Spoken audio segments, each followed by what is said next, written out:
Are you choosing between a Rohde & Schwarz MXO3 series oscilloscope versus a Keysight HD3?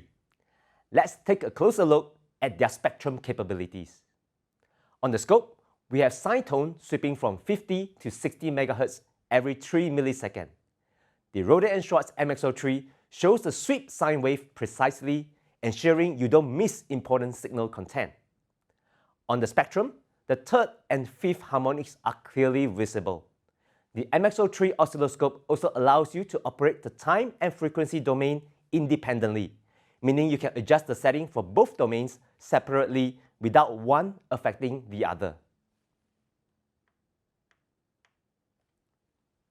Let's look at the same signal on the Keysight HD3. Clearly, with this time-based setting, there's not much detail on the spectrum. What about changing the instrument settings?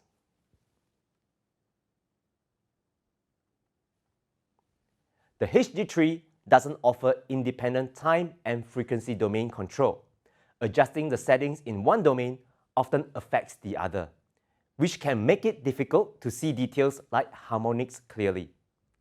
If you ever make frequency domain measurements on your scope, the Rohde & Schwarz MXO3 shows more signal detail and uniquely offers independent time and frequency domain setting. The MXO3 series oscilloscope, fast, precise, compact.